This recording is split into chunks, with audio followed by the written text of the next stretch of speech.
but I got more like insects. When he pops out his things in the back. Yeah. Like, what a great practical effect. Yeah. I like his creepy how human. things. They made him human too, because perhaps I'm not as dumb as I am ugly. And when he enjoys torturing Balthazar when Tim Allen is telling the truth, like he's just sort of human. I'm not saying he's fully three-dimensional, but they make him. They make him. What's the word? He wants that omega-13. Yeah. He's gonna get it, and there's nothing else to it. He's just a liar dirtbag. But he feels fleshed out, and that Stan Winston costume is beautiful. The Stan Winston effects are awesome. I always thought that actually that costume was made by the Jim Henson people, so it was cool to find out that it was Stan Winston, because we all know his iconic work, on Aliens and Predator. The Predator, yeah. But the thing about the villain that you're mentioning, that's a really good point too. Trek, Khan, of course. Khan is that guy. He's egotistical, sociopathic, driven to the point of doing whatever it takes. Deep Space Nine, you got Gul Dukat. I always get a vibe of Gul Dukat off of this guy, the Cardassian leader. Because this is what these Trek villains have, Do they want to slaughter a planet full of people? Absolutely. But they're going to explain it to you in flowery language. Yes. And they're going to give you chills because they're great. And the guy who played Saris, unfortunately, he passed away. His name is Robin Sachs. But the voice is nailed. Voice is nailed. It's brilliant. And so you and I were talking about this prior to the recording, and I said this movie is so good, it's annoying. Yeah. And I was listening to his voice and his reactions and just the timing of this thing. I mean, not as ugly as I am stupid. That's perfect timing, dude. Yeah. That's like, I know there's editing involved, but I just thought the voice was good. And I like that the voice wasn't recognizable. I didn't quite know who Robin Sachs was. So it wasn't Harrison Ford doing the voice. I don't know. It wasn't. Exactly. Like Richard Dreyfuss doing the voice. It was just some random voice work. And I'm not saying he's a random actor, but I dug that villain, and I just, oh man, that's a cool, he's crafty, he's mean, and he relishes in it. I dig it. And and it really is nailed at basically the end of the second act, beginning of the third act, where he's like, you have done far more damage to these people than I ever could have, because he knows what acting and lying is. He knows what TV shows are. And it dawns on him, and the chuckle, brilliant. It's so great. It's so great. And that's what really leads to that scene with Enrico and Tim Allen. We lied. We're actors. I'm so sorry. That's what leads to that hitting, because Saris has exterminated the entire species, basically. But what Tim Allen did, up until that point anyway, was give these people false hope and take advantage of them for what he thought was going to be a payday. And it shows what a scumbag he was. And that's also the moment when his character realizes, not only am I a dirtbag, but I'm going to get all these people killed, and I got to do something. And that's when he starts his real hero moment. So we were watching this beforehand. So we were working out, and we were watching this just before the podcast, just to kind of get a refresher. And my wife Megan saw the opening scene where Tim Allen goes, open up the blue and red cannons and hit him with the magnet things. And then he leaves. And Megan, I never see her get like this. She's like, what did he just, like, she's like, did he just do that? That was terrible. Like, that's that's such a hilarious moment. Yeah, totally. I just hit him with it. Whatever. This is better than most sets. He's a scumbag, yeah. They legit opened fire on... Man, and I gotta tell you, his drunk limo shenanigans, I've seen that so many times. Yeah. So for me, it's become normal the way he's handling that. But I loved how he opened fire. They hit the shit. And just wrap it up. You're a jerk, whatever. Okay, make sure you got coke in my limousine. And then with Missy Pyle, he's, hey, how you doing? Her translator is broken.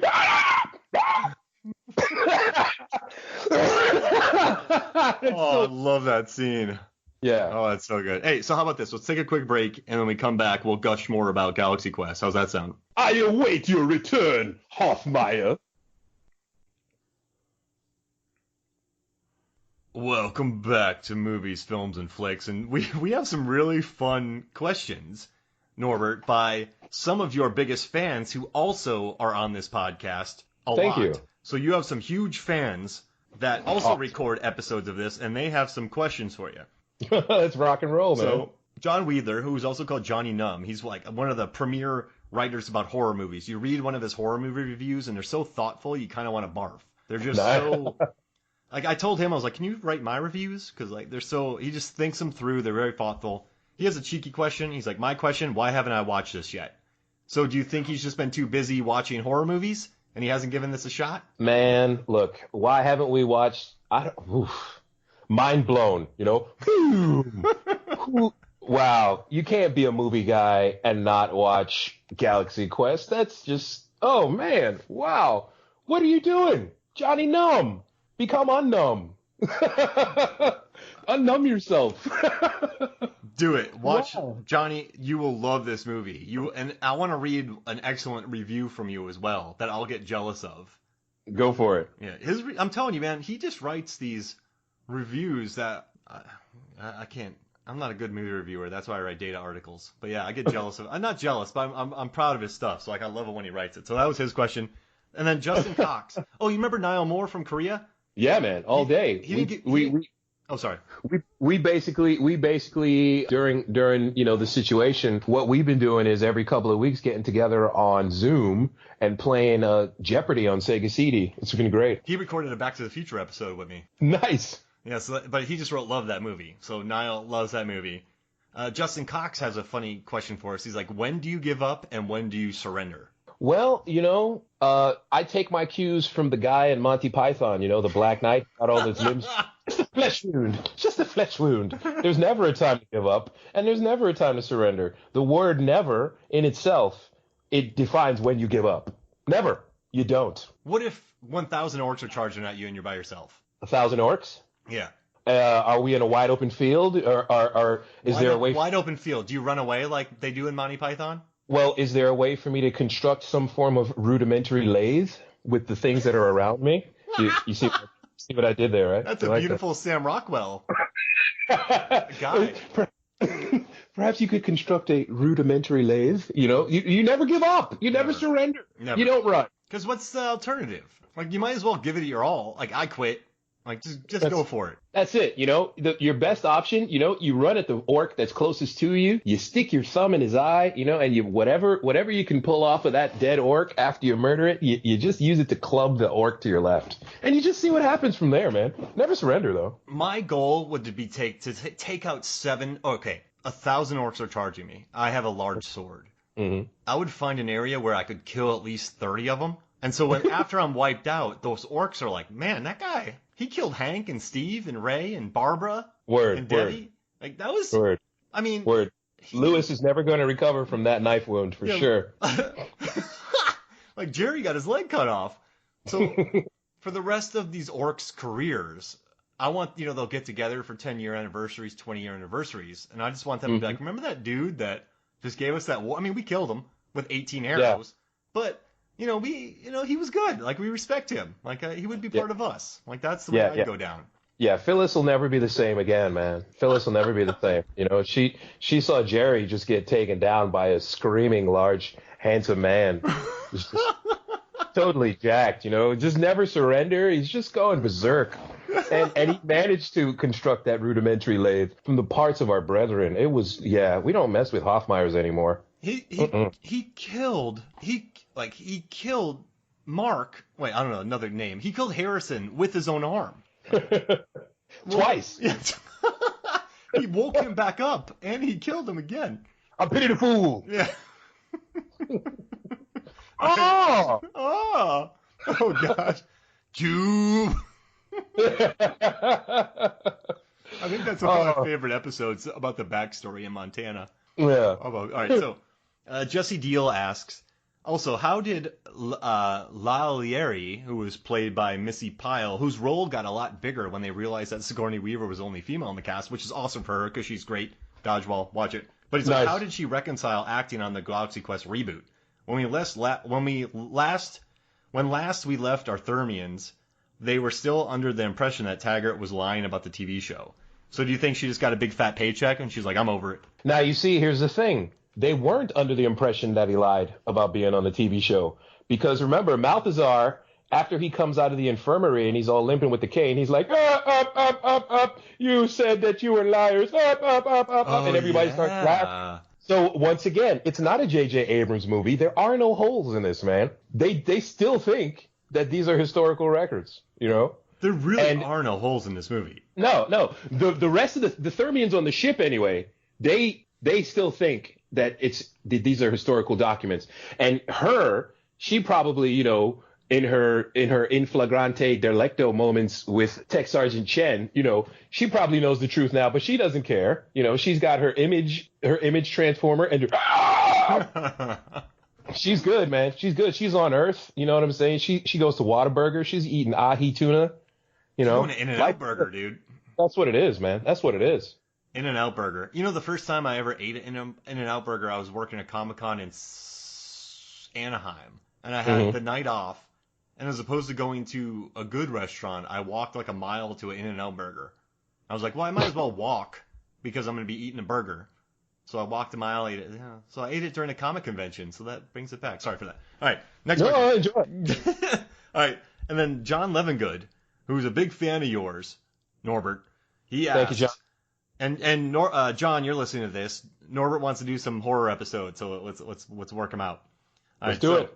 John asks, and actually Johnny Num's a big fan of yours too, man. So if you've not so Johnny Numb, we've covered Only God Forgives, Dragged Cost Concrete.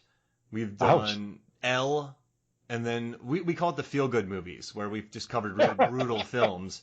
But yeah, they're super good episodes. And then we've done another. Oh crap, I can't. But they're excellent episodes. All right, but John Levengood asks, I'd like to question a scene that I love, but find inexplicable in some ways.